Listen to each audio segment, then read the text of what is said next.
Anggota TNI AL pukul warga pakai cangkul hingga tewas, dituduh curi buah sukun. Dua warga Pekanbaru Gunawan Santosa dan Supriyanyo dianiaya oknum anggota TNI AL, satu diantaranya meregang nyawa. Gunawan Santosa meregang nyawa setelah sempat mendapatkan perawatan medis.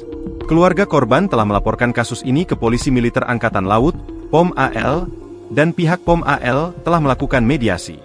Pihak keluarga berharap agar kasus ini diusut tuntas. Kami harap Panglima TNI dapat segera mengusut penganiayaan ini. Saya harap oknum tersebut segera dapat diproses agar arwah adik saya tenang, ujar Rudi, salah seorang abang korban. Kami minta pelaku segera ditangkap, dan kirimkan dokumen sebagai bukti bahwa pelaku memang sudah ditahan, tegasnya lagi. Insiden ini bermula dari kecurigaan pelaku oknum TNI AL berinisial MZ terhadap Gunawan dan rekannya, Supriyanto, yang sedang mengambil buah sukun di tanah kosong. Menurut penuturan Supriyanto, Gunawan dan ia dipukul menggunakan senjata api oleh pelaku. Tiba-tiba pelaku memukul kami dengan senjata api. Kemudian kami dibawa ke teras rumahnya dan kembali memukul korban dengan membabi buta menggunakan cangkul kecil, ujar Supriyanto, Selasa, 26 Agustus 2025. Saat dianiaya dengan cangkul kecil, Gunawan sempat berusaha melindungi kepalanya dengan tangan, yang mengakibatkan luka di tubuhnya. Setelah penganiayaan, pelaku membawa Gunawan ke kantor polisi karena dicurigai melakukan pencurian.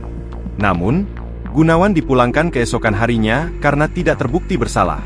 Setelah kejadian, Gunawan sempat mendapat penanganan medis di RS Bayangkara Polda Riau, tetapi kondisinya terus memburuk dan ia kesulitan menggerakkan lehernya.